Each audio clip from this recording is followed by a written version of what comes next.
Hi, my name is Equilla Marie Walker, and I'll be your storyteller for this evening.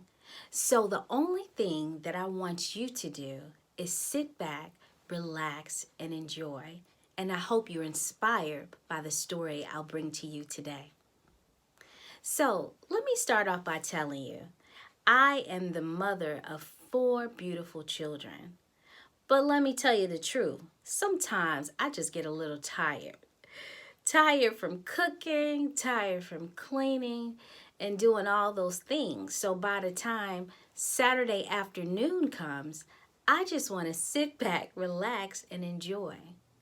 But this one Saturday afternoon, my 6-year-old son comes to me and says, "Mommy, will you play a game with me?"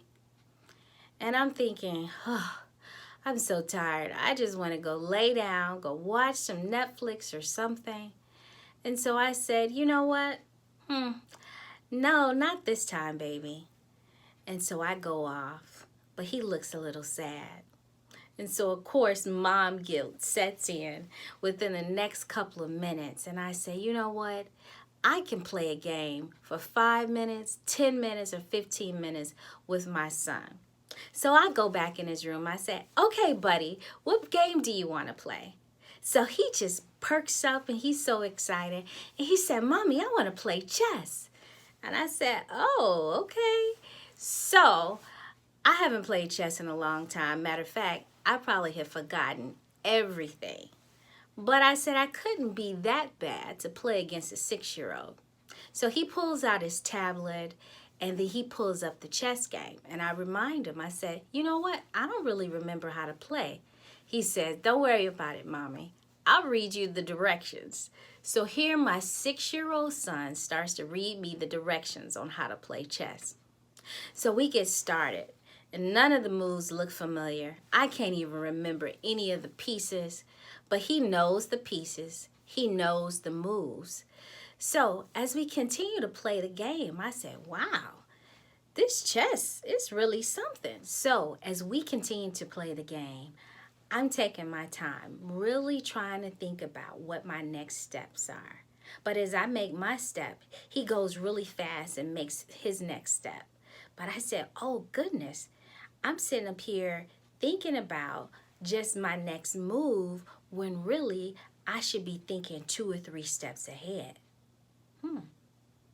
2 or 3 steps ahead. So here I am playing the game with a 6-year-old, and here I am learning a lesson. Not just a lesson about the game, but a lesson about life. Here I am on a Saturday afternoon, boggled down by the stress or the pressures of the week, when really I need to be thinking 2 or 3 steps ahead. 2 or 3 steps ahead in life. That if we keep God first, and we're always thinking about 2 or 3 steps ahead, then we can never lose. So that is what today's story is about. Those unexpected lessons. Here I am, I found an unexpected lesson in a Saturday afternoon playing chess with my 6-year-old son. Unexpected lessons. That is the theme that I want you to keep in mind as I tell you another story. I will be sharing a story with you today by Langston Hughes. Now, Langston Hughes was known because he was one of the main figures of the 1920s Harlem Renaissance. Now, he was an African-American poet, novelist, social activist, and he wrote this story called Thank You, Ma'am.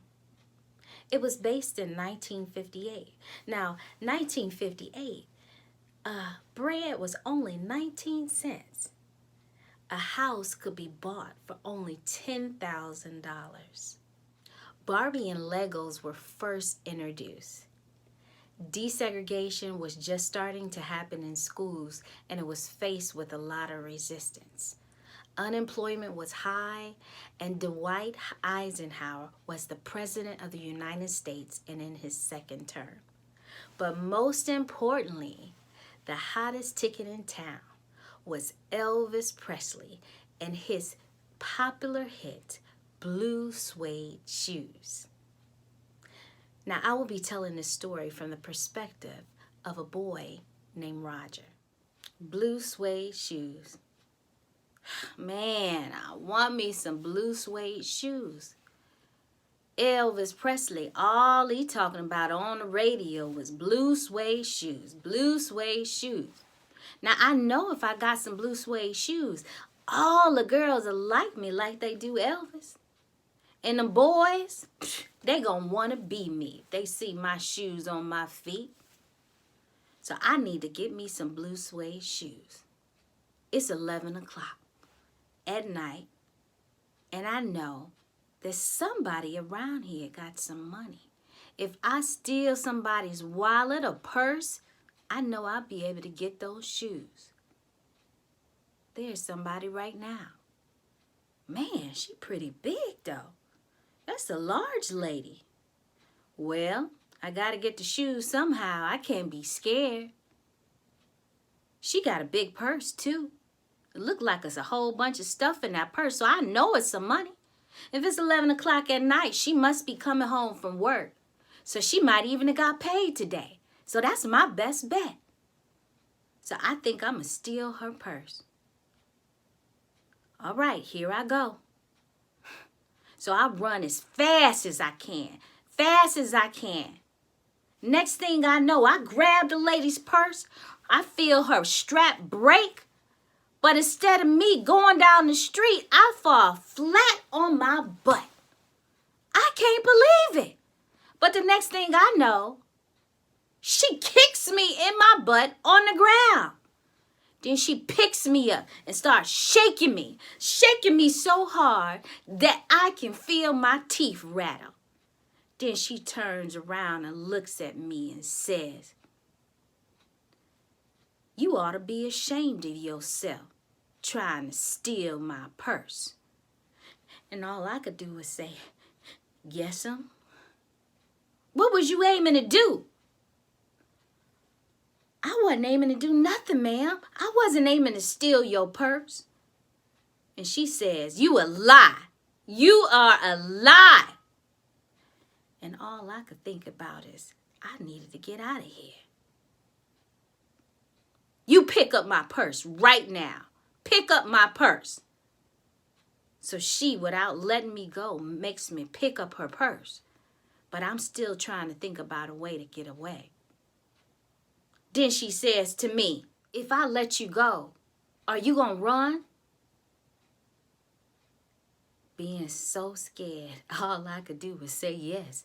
Yes, I'm going to run as fast as I can as soon as she lets me go. And she says, "Great, I'm not going to let you go then." And all I could do was think about getting away. What is she going to do? Is she going to turn me into the police? What is she going to do? But then the next thing she says, "You need to wash your face." My face? You ain't got nobody at home to tell you to wash your face, boy? "No, ma'am, I don't." "I need to be your mama," she says. "If I was your mama, I'd be able to teach you right from wrong." "No, ma'am, I don't have anybody at home to teach me. Nobody at home to tell me to wash my face." Well, I guess I look so frail and so skinny. The next thing she said to come out of her mouth was, "Boy, are you hungry?" Even though I was, I said, "No, ma'am." I just needed to get away. I needed to get away because I did not want to go to jail. And she says, "Well, come on." And she turns around and she puts me in a half Nelson. And she starts to drag me down the street. I didn't know where she was taking me.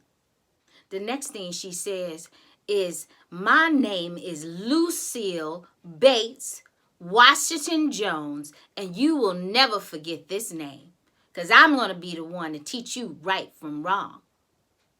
And she's dragging me down the street. We end up in front of a building with a door, and I could only assume it was her house, but I didn't know what she was trying to do.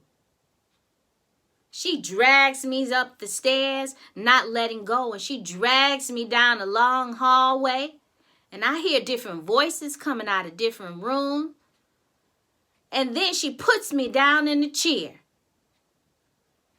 and puts her purse right next to me, and she says, "Boy, you go over to that sink and go wash your face. Let that water run now and let it get hot, but you go and wash your face." And she starts to take off her coat and her hat. I turn on the faucet to let the water run. Then I hear her say, "Boy, what's your name?" "Roger." "What you gonna do, ma'am? You gonna take me to jail?" "Huh," she says, "not with your face looking like that." I finish washing my face, and I see her sitting across the room on the daybed.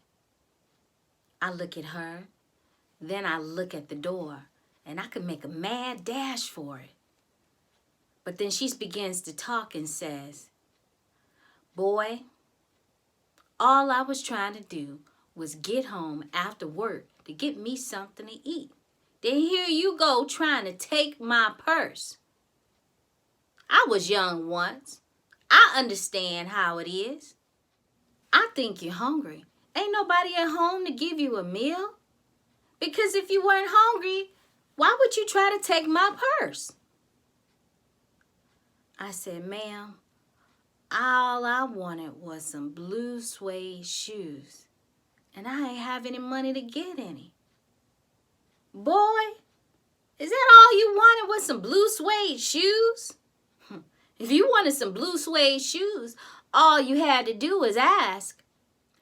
All you had to do was ask if you needed some money for some blue suede shoes. You ain't have to go stealing nobody's pocketbook to try and do that. God knows I have done things that I've regretted in my past, and I ain't gonna tell you what they are either. And I ain't gonna tell God if he don't already know. But boy, I think you need to eat. And I think you need to run that comb through your hair," she says to me. Then the woman gets up, goes behind a screen, and starts to make a plate. Now I look at the door. I could run right now. But then I also look at the daybed. She left her purse, and she's not looking.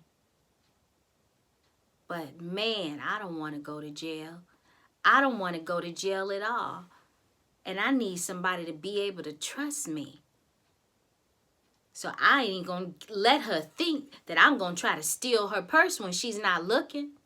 So I asked her, I said, "Do you need somebody to go to the store?" And so she says, "No, I don't need anything from the store." And I say, "Ma'am, you sure you don't need some milk or something like that?" And she says, "No, we're going to have some sweet milk if that's all right." And I thought, yes, that'll be good. Thank you. So she comes back from behind the screen with 2 plates, one for me and one for her, with meat and lima beans on the plate.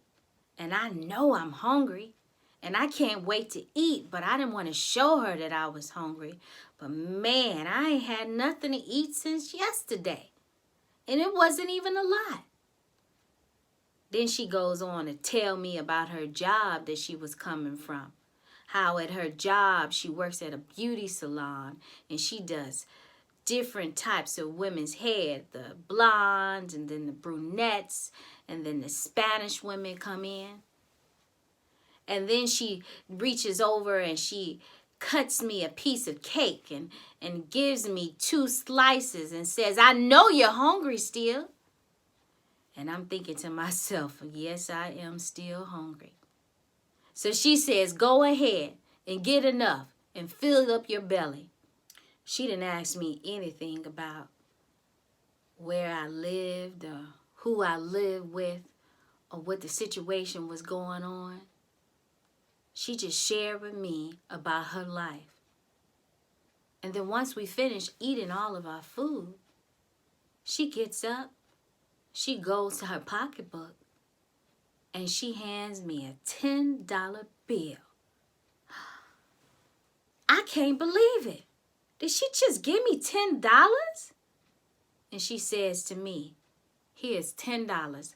Now you go buy you some blue suede shoes.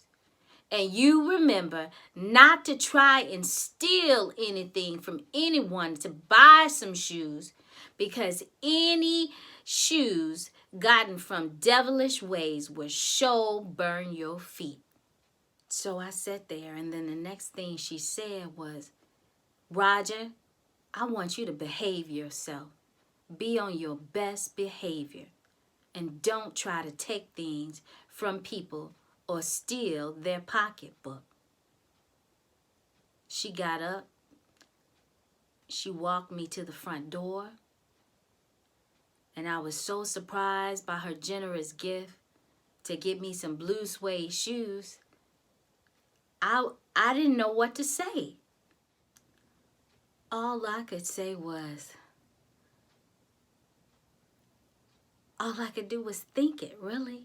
My lips moved. But I wanted to say, thank you, ma'am. Thank you, ma'am. And I look at her, and Miss Lucille Bates Washington Jones shuts the door.